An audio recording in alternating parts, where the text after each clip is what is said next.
Hi friends, welcome to my channel Geetha Srinivas vlogs. మీలో ఎవరైనా నా ఛానల్ని ఫస్ట్ టైం చూస్తున్నట్టయితే ప్లీజ్ సబ్స్క్రైబ్ చేసుకోండి. అలాగే మీకు కనుక నా వీడియోస్ నచ్చినట్టయితే లైక్, షేర్, కామెంట్ చేయడం మాత్రం మర్చిపోదు. డే 29 వెయిట్ లాస్ ఛాలెంజ్లో నేను వచ్చేసి 58.75 అయితే ఉన్నానండి. ఫైనల్గా 58లోకి అయితే వచ్చేసాను అనమాట.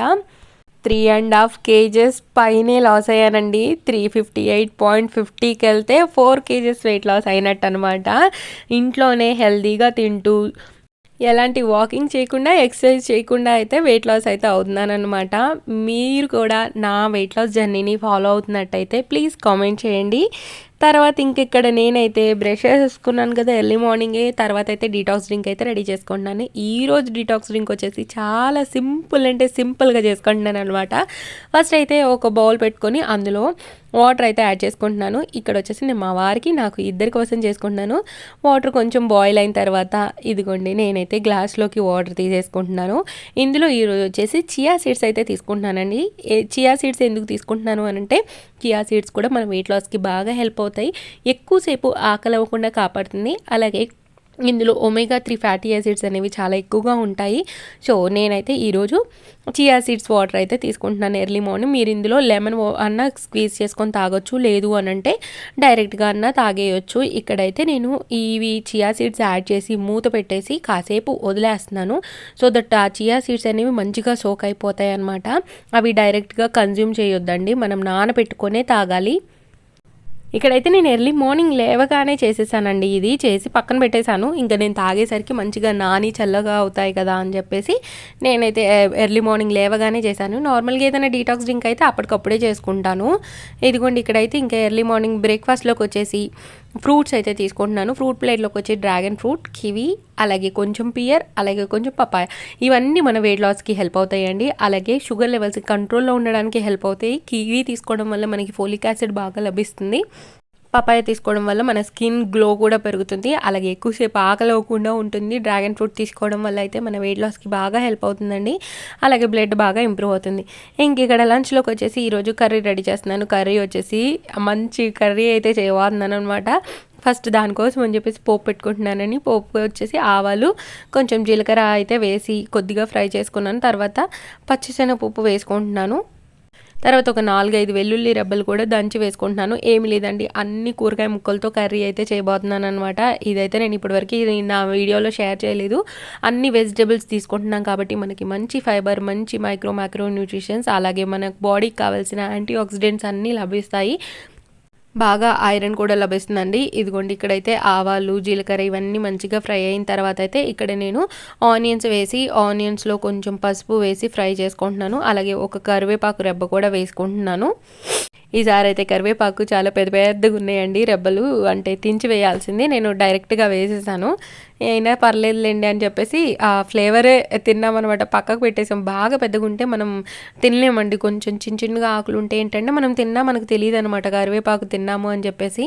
బై ద వే కరివేపాకు తీసుకోవడం వల్ల మన హెయిర్ లాస్ అవ్వకుండా కాపాడుతుందండి. కరివేపాకు మనం జ్యూసెస్లో కానీ చేసుకునే రెసిపీస్లో కానీ యాడ్ చేసుకుంటే మనకి ఎంతో కొంత హెయిర్ ఫాల్ అవ్వకుండా కాపాడుతుంది. అలాగే మనం ఆమ్లా జ్యూస్ తీసుకోవడం వల్ల, అలాగే అవిసె గింజలు, అలాగే మనం different types of nuts like బాదం కానీ, వాల్నట్స్ కానీ ఇవి తీసుకోవడం వల్ల ఏంటంటే హెయిర్ ఫాల్ అనేది అవ్వకుండా కాపాడుతుంది.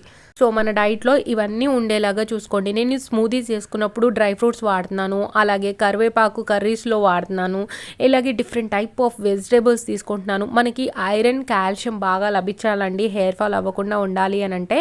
ఇదిగోండి ఇక్కడైతే నేను చూడండి ఎన్ని వెజిటేబుల్స్ డిఫరెంట్గా తీసుకున్నాను. పంకిన్ తీసుకున్నాను, అలాగే దొండకాయ తీసుకున్నాను, టమాటో తీసుకున్నాను, ములక్కాయ తీసుకున్నాను, సొరకాయ తీసుకున్నాను, క్యారెట్ తీసుకున్నాను, వంకాయ తీసుకున్నాను. చూసారా అన్నీ తీసుకున్నాను నేను. తర్వాత ఇక్కడ చూడండి పోపు అయితే మంచిగా ఫ్రై అయిపోయింది. ఇప్పుడు ఒక్కొక్కటిగా అన్ని ముక్కలు అయితే ఒకేసారి వేసేసుకున్నాను అనమాట. దీంట్లో మనం కొన్ని వెజిటేబుల్స్ ఏమో మనకి డిహైడ్రేట్ అవ్వకుండా కాపాడతాయి, అలాగే కొన్ని ఏమో మనకి విటమిన్ సి బాగా లభిస్తాయి, అలాగే కొన్ని ఏమో మన వెయిట్ లాస్కి హెల్ప్ అవుతాయి. అలాగే ప్రతి వెజిటేబుల్ మనం తీసుకోవడం వల్ల ఏంటి అని అంటే మన వెయిట్ లాస్కి హెల్ప్ అవుతుంది, అలాగే మన స్కిన్ గ్లో పెంచడానికి హెల్ప్ అవుతుంది, అలాగే మన బాడీకి కావాల్సిన ఐరన్, కాల్షియం, జింక్ ఇవన్నీ బాగా లభిస్తాయి అన్నమాట. అందుకని నేను ఎక్కువ శాతం వెజిటబుల్స్ అయితే ఇవైతే తెచ్చుకుంటాను. ఇంకా బీరకాయ మిస్ అయింది ఇక్కడ. ఇంక ఇక్కడ చూడండి మంచిగా ఆయిల్‌లో ఫ్రై చేసుకున్నాను కదా! తర్వాత టేస్ట్‌కి తగ్గట్టు సాల్ట్, అలాగే టేస్ట్‌కి తగ్గట్టు కారం కూడా యాడ్ చేసుకొని దీన్ని మంచిగా కలిపేసుకోవాలండి. ఇది ఏంటంటే మీరు సాంబార్ చేసుకున్నప్పుడు కూడా ఇవన్నీ ముక్కలు ఉండేలాగా చూసుకోండి. చాలా అంటే చాలా బావుంటది ఆ సాంబార్ అయితే. అసలు నేను సాంబార్ రెసిపీస్ నాయి చాలా చూసుంటారు. కాకపోతే నేను మళ్ళీ మళ్ళీ రిపీటెడ్‌గా షేర్ చేస్తున్నాననమాట. సో దట్ ఎవరికైనా తెలియని వాళ్ళకి తెలుస్తుంది అని చెప్పేసి. ఇదిగోండి సాల్ట్, కారం మొత్తం వేసేసుకున్నాం కదా! ఒకసారి మంచిగా కలిపేసుకోవాలండి. కలిపేసుకున్న తర్వాత మనం మూత పెడితే కాసేపు ఇవి మగ్గుతాయి ముక్కలనేవి. అంటే ముక్కల్లో ఉన్న వాటర్ బయటకొచ్చేసి ముక్కలు కూడా కొంచెం మెత్తగా అవుతాయన్నమాట. ఇదిగోండి ఇక్కడైతే నేను మూత పెట్టి కాసేపు మగ్గించుకున్నాను. ఇదిగోండి మూత తీసేసి ఇంకా నేనైతే ఇందులో 1½ గ్లాస్ దాకా వాటర్ అయితే వేసుకుంటున్నాను. మీరు ఏ కన్సిస్టెన్సీ కర్రీ కావాలనుకుంటున్నారో ఆ కన్సిస్టెన్సీకి తగ్గట్టు వాటర్ కానీ లేదంటే చింతపండు పులుసు కానీ యాడ్ చేసుకోవచ్చు. చింతపండు పులుసు వేసుకుంటే ఇంకా యమ్మీగా ఉంటుందన్నమాట. నేనైతే చింతపండు పులుసు వేయలేదు, మీకు చెప్తున్నాను. అంటే చింతపండు పులుసు కొంచెమే వేసుకున్నాను, అందుకని చెప్పి ఫస్ట్ వాటర్లో మగ్గించుకుంటున్నాను ఇక్కడ. తర్వాత అయితే నేను కొంచెం చింతపండు పులుసు అయితే యాడ్ చేస్తాను. ఇదిగోండి ఇక్కడైతే కొంచెం మంచిగా ఇలా ఉడుకుతుంది కదా! ఇప్పుడు వచ్చేసి నేను చింతపండు పులుసు అయితే యాడ్ చేసుకుంటున్నానండి. అది కూడా ఒక చిన్న కప్ అయితే యాడ్ చేసుకుంటున్నాను. బాగా పుల్లగా ఎందుకో నాకు ఇవాళ తినాలని లేదు, అందుకని చెప్పేసి నేనైతే కొంచెం వేసుకున్నాను. ఒకవేళ మీరు గనక చేసుకుంటే మీరు చింతపండు పులుసు తినడం ఇష్టమే అయితే మీరు వాటర్కి బదులుగా చింతపండు పులుసు అయితే పోసుకోండి, చాలా బాగుంటుంది. దించేటప్పుడు ఒక చిన్న బెల్లం ముక్క అయితే వేసుకోండి, కర్రీ అదిరిపోద్ది అనమాట. ఇదిగోండి ఇక్కడైతే నేను మళ్ళీ టేస్ట్ అయితే చెక్ చేసుకున్నాను, సాల్ట్ సరిపోయిందా లేదా అని చెప్పేసి. సరిపోయిందనమాట. ఇదిగోండి తర్వాత మొన్న చేసిన పప్పుల పొడి ఉంది కదా, ఇంకా ఆ పప్పుల పొడి అయితే వేసాను, కొంచెం చిక్కబడుతుంది కదా అని చెప్పేసి. ఈ పప్పుల పొడి వేసేసి కొత్తిమీర కూడా వేసి మనం మూత పెట్టేసుకుంటే కర్రీ అయితే రెడీ అయిపోతుంది. ఇదిగోండి ఇక్కడ కొత్తిమీర కూడా వేసుకుంటున్నాను చూడండి. కొత్తిమీర ఎక్కువగా ఉంటే నా దగ్గర కొత్తిమీర అయితే ఎక్కువగానే వాడతానండి. కొత్తిమీర కొంచెం తక్కువగా ఉంటే తక్కువగా వాడతాను, కానీ ఉన్నప్పుడు మాత్రం కర్రీలో ఎక్కువగా కొత్తిమీర వాడుతూ ఉంటాను. మీరు ఆల్రెడీ నా వీడియోస్ చూస్తూ ఉంటే మీకు అర్థమైపోతుంది.